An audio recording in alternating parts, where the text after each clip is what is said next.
Ok, muito bem. Então, dando sequência aqui às nossas aulas, vamos agora para o nosso terceiro heterônimo, Álvaro de Campos. Então, já falamos do Alberto Caeiro, já falamos do Ricardo Reis, e agora vamos falar aí um pouco sobre esse terceiro heterônimo.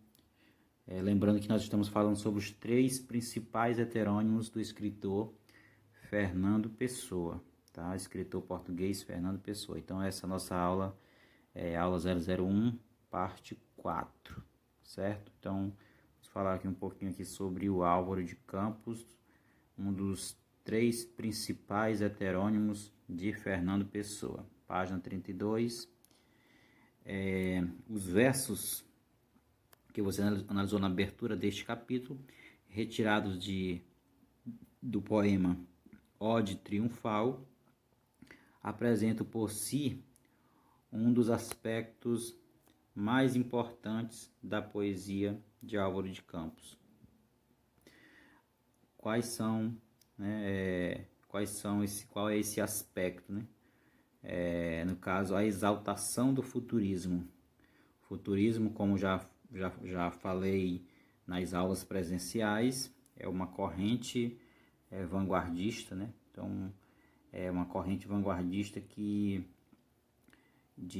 valoriza, né, os elementos do futuro, né, os elementos da modernidade. Então, o futurismo é uma vanguarda. E esse poema, Ode Triunfal, ele traz uma característica forte, né, fortíssima da corrente futurista. Portanto, no poema Ode Triunfal, nos versos desse poema, a gente consegue aí perceber várias características, vários elementos da modernidade, vários elementos que estão relacionados com essa corrente vanguardista que a gente chama de futurismo, tá?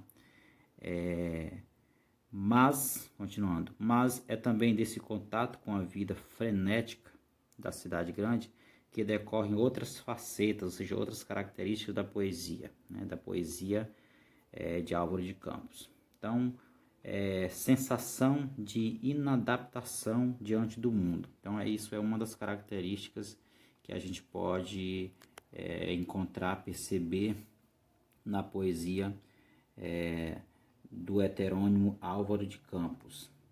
Então, a inadaptação diante do mundo, a pessoa que não se sente parte do mundo em que ele vive. Então, o eu lírico dos poemas que têm essa característica da inadaptação diante do mundo, ele vai trazer aí esse sentimento de que ele não pertence ao mundo em que ele vive, de que ele está em um mundo que na verdade não condiz com ele, né?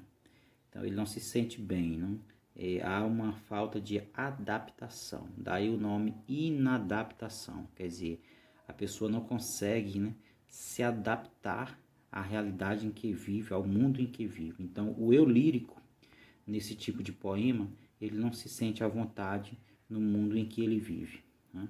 Outra característica da poesia de Álvaro de Campos, né, que a gente pode encontrar na poesia de Álvaro de Campos, é a questão do sensacionismo, ou seja, sentir tudo de todas as maneiras, né?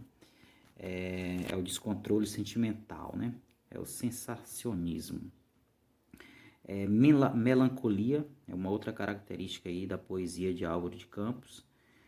Agressividade, é uma poesia que traz essa característica aí da agressividade. O pessimismo, né? A frustração e uma quase obsessão do poeta pela construção dos versos livres e brancos. Lembrando que nas aulas anteriores eu falei sobre os versos livres, né, e sobre os versos brancos. Então, basta dar uma voltada nos vídeos aí, ver a parte 1, 2, 3 aí das aulas, que em uma dessas aulas eu citei aí essa característica dos poemas de Álvaro de Campos. Então, Esse heterônimo, ele costuma valorizar em seus poemas o uso dos versos livres e também o uso dos versos brancos, tá? Então, da mesma forma que faz também o outro heterônimo, que já abordei aqui nas aulas, e no caso é o Alberto Caeiro, né? Então, da mesma forma, Alberto Caeiro também ele costuma valorizar em sua poesia, em seus poemas, o uso dos versos livres e dos versos brancos. Então, nesse ponto, nós dizemos que Álvaro de Campos e Alberto Caeiro eles são iguais, né? Eles têm essa característica em comum. Eles valorizam o uso dos versos livres e o uso dos versos brancos, né? Ao contrário do outro heterônimo, que a gente já trabalhou na aula anterior, que é o heterônimo Ricardo Reis, que já traz aí uma característica diferente com relação à forma dos poemas, né? Com relação à forma poética, né? A forma da produção de seus poemas, tá? Então, Álvaro de Campos e Alberto Caeiro, eles valorizam o uso dos versos livres e brancos. Já o Ricardo Reis, ele já costuma trazer aí uma outra característica diferente. No caso, ele não valoriza, é o contrário, né? Na verdade, o Ricardo Reis é o contrário. Ele não valoriza os versos livres e também ele não valoriza os versos brancos em seus poemas, né? Aí, se você quiser relembrar o que é os versos livres, né? O que são os versos livres e o que são os versos brancos, então você volta lá nos vídeos anteriores para você ver aí, relembrar o que eu já disse nas aulas anteriores, tá? Campos considerava a métrica e a rima gaiolas, né? Gaiolas por quê? Porque são regras, né? Quando se fala em métrica, que são regras relacionadas à produção dos poemas, né? Então são regras tradicionais. Da mesma forma também a rima também são regras tradicionais que muitos poetas usavam, né?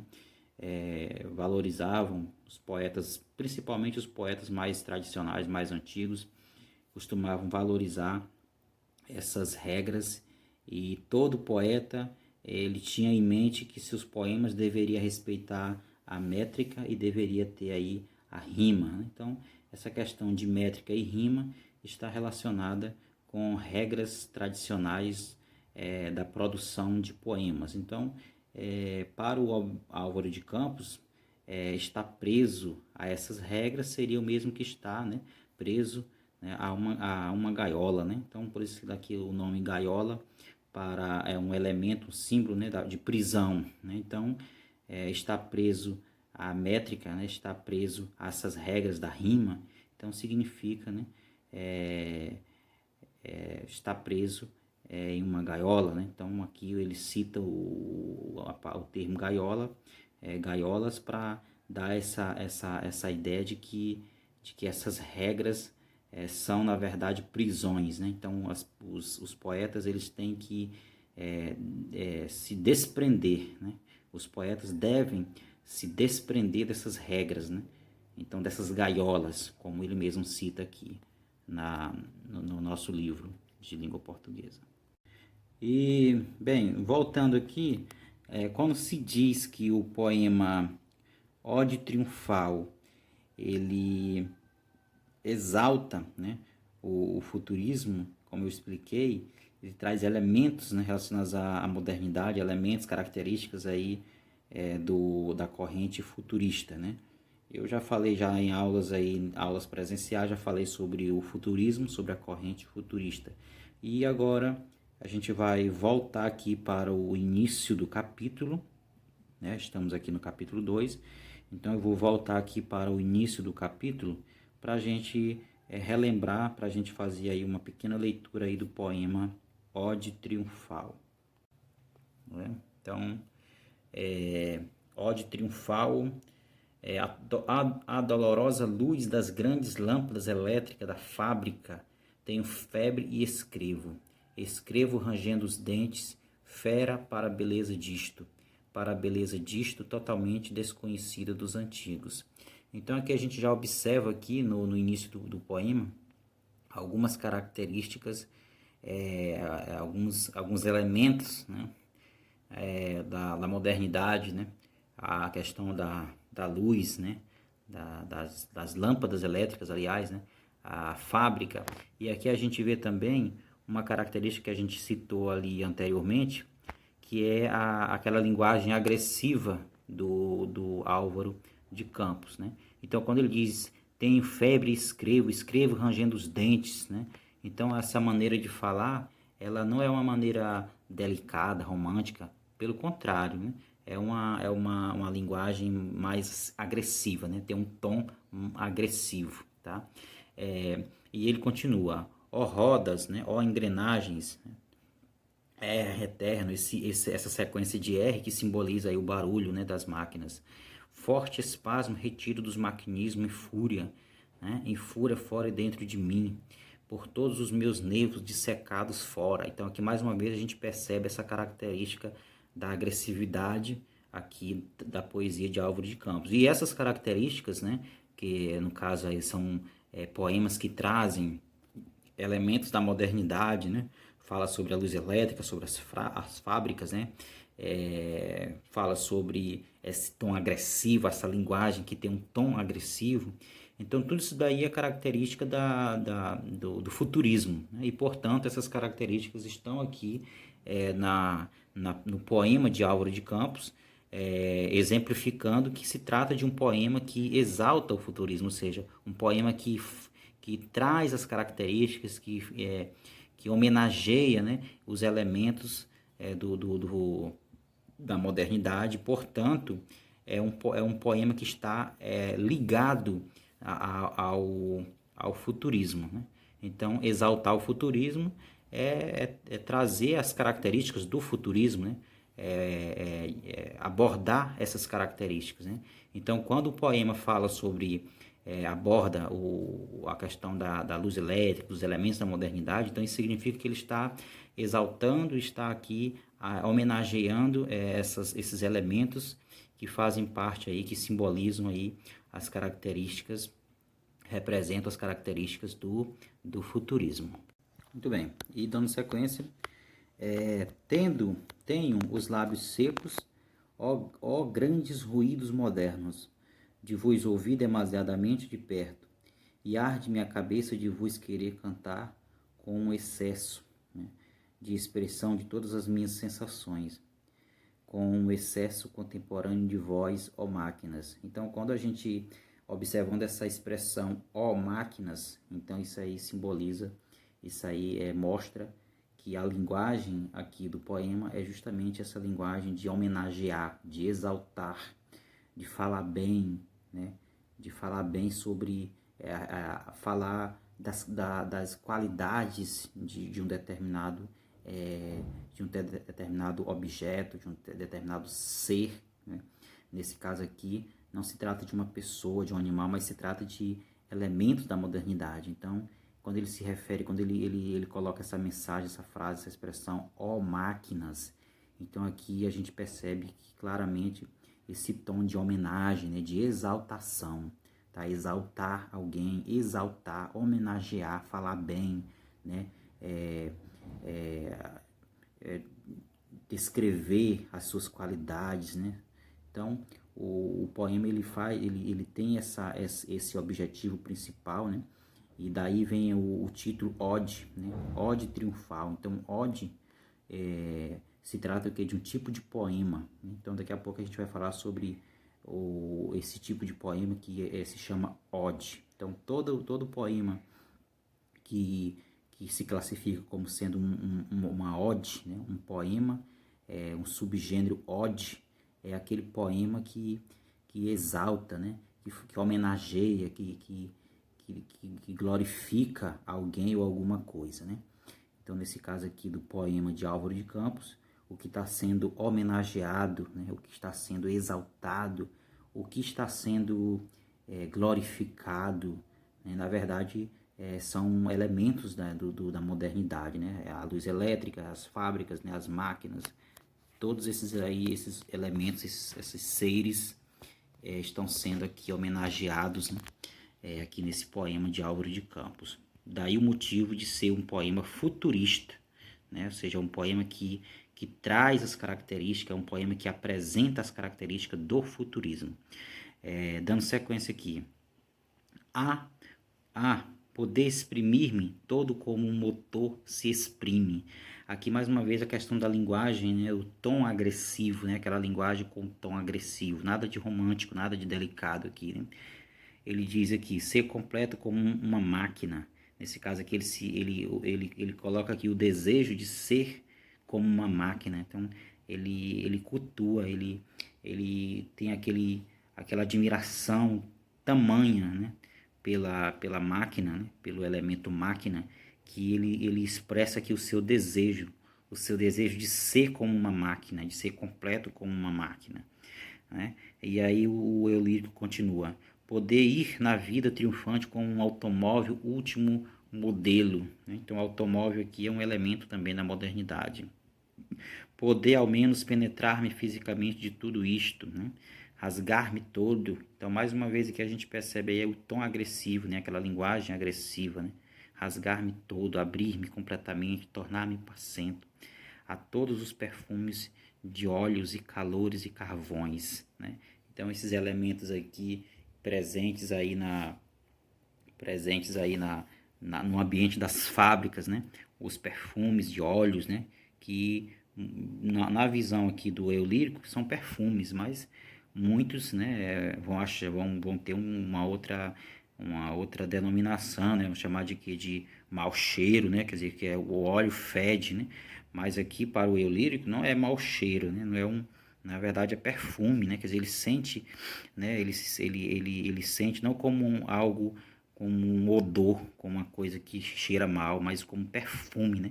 E perfume lembra o que? Algo que cheira bem. Então, o eu lírico aqui, ele deixa claro aqui que ele se sente bem, né? Gosta, né? Sente gosto pelo perfume de óleos, né? Gosto pelo calor, né? Do ambiente das fábricas, né? Sente também gosto aí em ver, né? O carvão, né? Então ele coloca a todos os perfumes de óleos e calores e carvões, né? Então todos esses elementos aqui presentes aí no ambiente das fábricas, e para o eu lírico é de bom gosto, né? Então ele sente o prazer, ele glorifica e homenageia esses elementos, né? E aí ele encerra o poema colocando o seguinte: desta flora estupenda, negra, artificial e insaciável, né? Então aqui ele se refere quando ele chama flora, então ele faz uma comparação da floresta, né, com o ambiente das fábricas. Então nós sabemos que o ambiente de uma floresta, né, aquele ambiente agradável, né, para muitas pessoas é um ambiente agradável, bom. Então aqui para o eu lírico, o ambiente da fábrica é tão bom quanto, né, é tão prazeroso estar ali naquele ambiente da fábrica quanto está no ambiente de uma floresta, né? Então, o eu lírico ele faz aqui a comparação do ambiente das fábricas com a flora, ou seja, com o ambiente da floresta, fazendo a comparação, colocando que o ambiente da fábrica também é prazeroso, né? É prazeroso estar ali sentindo, né, aqueles perfumes, né? O calor, né, ali o cheiro, né, do carvão, né, o toque do carvão, tá? Então é um poema, a gente percebe aqui que se trata de um poema com características futuristas aqui do heterônimo Álvaro de Campos.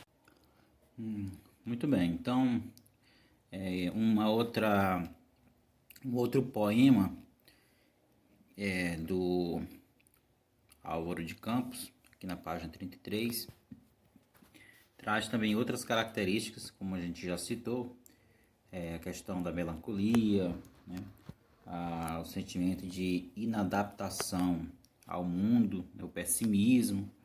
Então, algumas características que citamos aqui na aula, né? Então, primeiro a gente viu o poema, que tem como título Ode Triunfal, e depois a gente vai ver esse poema novamente aí na aula de atividades. A gente vai fazer atividade e aí a gente vai retornar a esse poema, que é o poema Ode Triunfal.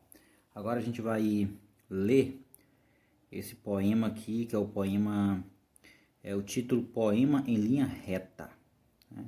Esse poema também do heterônimo Álvaro de Campos. Então vamos ver aqui as características que a gente pode encontrar nesse poema. Poema em Linha Reta, Álvaro de Campos, página 33. Nunca conheci quem tivesse levado porrada, né? Todos os meus conhecidos têm sido campeões em tudo. E eu, tantas vezes reles, tantas vezes porco, tantas vezes vil. Eu, tantas vezes irrespondivelmente parasita, né? Indesculpavelmente sujo. Então aqui a gente já começa a perceber aquela característica que a gente citou, que citamos anteriormente, que é aquele sentimento de inadaptação, né, ao mundo em que vive. Ele não se sente parte do mundo em que ele vive. E aquele sentimento também é como se ele não pertencesse ao mundo em que ele vivesse, né?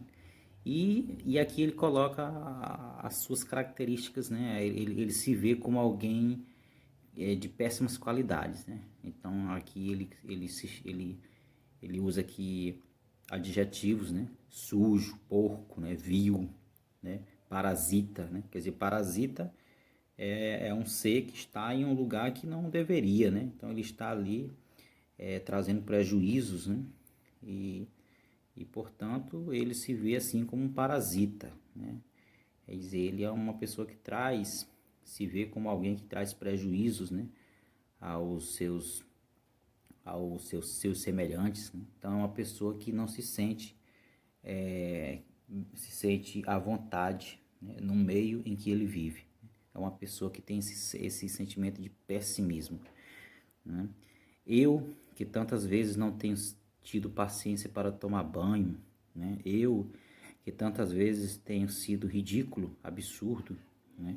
Que tenho enrolado os pés publicamente nos tapetes das etiquetas, né? Que tenho sido grotesco, mesquinho, submisso e arrogante, né? Que tenho sofrido enxovalhos e calado, né? Que quando não tenho calado, tenho sido ridículo ainda, né? Mais ridículo ainda. Eu, que tenho sido cômico, né, as criadas de hotel. Eu, que tenho sentido o piscado de olhos dos moços de fretes. Eu, que tenho feito vergonhas financeiras, pedido emprestado sem pagar. Então aqui a gente vê aqui uma série de características de uma pessoa errada, né? Como uma pessoa que não pertence, é uma pessoa que não se encaixa, né, no meio em que vive, né? Pessoa que pratica tudo que é de errado, né? Então ele se vê assim. Eu que quando a hora do soco surgiu, me tenho agachado, quer dizer, aquela pessoa covarde, né, para fora da possibilidade do soco. Eu que tenho sofrido a angústia das pequenas coisas ridículas. Eu verifico que não tenho par nisto tudo neste mundo, não? Quer dizer, ele não se sente, né? Ele não se sente parte do mundo em que ele vive, né? Então aí ele coloca: eu verifico que não tenho par nisto tudo neste mundo, né? Pessoa que não se sente parte do mundo em que vive é uma pessoa que não consegue se adaptar ao mundo em que vive. Toda a gente que eu conheço e que fala comigo nunca teve um ato ridículo, nunca sofreu enxovalho, nunca foi senão príncipe. Todos eles príncipes na vida. Aqui a gente já percebe um tom de ironia, né? A gente já percebe assim um tom irônico do eu lírico, né? A pessoa que fala no poema, então ele já tem aqui um tom irônico, de ironia em relação às outras pessoas. Quem me dera ouvir de alguém a voz humana, né? Que confessasse, não um pecado, mas uma infâmia, né? Que contasse, não uma violência, mas uma cobardia. Não são tolos, não são todos o ideal, se os oiço me falam. Quem há neste largo mundo que me confesse que uma vez foi vil, ó príncipes, meus irmãos. Então aqui nesse momento, quando ele mais uma vez ele repete esse tom irônico, quando ele se refere às outras pessoas, chamando essas pessoas de príncipes, né? Ó príncipes, quer dizer, são pessoas certinhas, né? Aqui ele coloca como um tom, o tom da linguagem aqui é um tom irônico, né? Arre, estou farto de semideuses, né? Onde é que há gente no mundo, né? Ou seja, as pessoas que ele chama aqui de semideuses, né? Quer dizer, aquelas pessoas certinhas, né? Então aqui ele coloca aqui essa expressão arre, com sentido de nojo, né? Ele já está farto, né? Desse tipo de gente, né? Gente que se acha semideuses, né? Que são pessoas certinhas, que faz o que é certo, né? Não erra, né? Então, aqui ele diz assim, onde é que há gente no mundo, né? Ou seja, não existe gente no mundo, só existe semideuses, né? Então, tudo isso aqui tá trazendo aqui o tom irônico do eu lírico, né?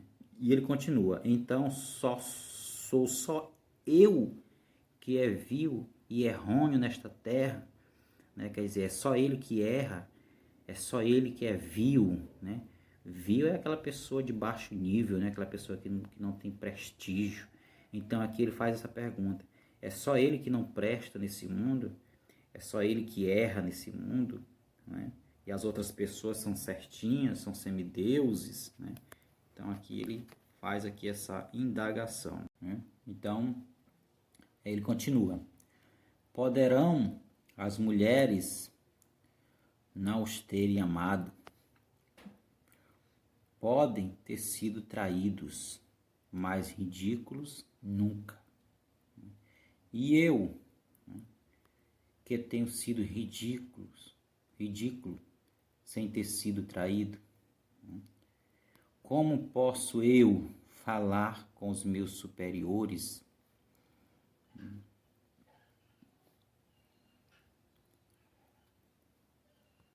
Né? Como posso eu falar com os meus superiores sem titubear? Eu, que tenho sido vil, literalmente vil no sentido mesquinho e infame da vileza. Então aqui é uma pessoa que traz esse tom, né, esse tom de pessimismo, né, a pessoa que se menospreza, né, uma pessoa que se considera que é um intruso, né, como já foi citado, um parasita, uma pessoa está no lugar que a ele, aliás, um lugar ao qual ele não consegue se adaptar, né, é uma pessoa que não se sente adaptado ao mundo em que vive, ele não consegue se adaptar ou conviver com as pessoas, né, que estão ali ao seu redor. Então ele fala de uma maneira irônica dessas pessoas, né, chamando essas pessoas de semideuses, né, chamando essas pessoas de príncipes, né, então de uma forma irônica. E ele coloca aqui, ele traz essa mensagem de que ele é uma pessoa vil, né, uma pessoa que não tem valor, né, pessoa infame, né. E daí ele, nesse sentido, ele acaba sendo o eu lírico, né? A pessoa que fala no poema, o eu lírico, acaba que sendo uma pessoa pessimista, né? Uma pessoa que não está adaptada, não está conseguindo se adaptar à realidade em que vive, não consegue conviver com as pessoas. E então aqui são características aí da poesia São algumas, né? Não posso dizer que essas são as únicas, mas são algumas das características dos poemas de Álvaro de Campos. Muito bem, e na nossa próxima aula, nós vamos trazer aí uma leitura novamente, né, uma leitura do poema Ode Triunfal, e na sequência nós vamos ter aí umas questões, né, para responder. Então, a gente vai na próxima, então são 3 questões, página 27 do livro, e então a gente vai na próxima aula, nós vamos trazer a resolução, a gente vai fazer a leitura do poema, o poema Ode Triunfal,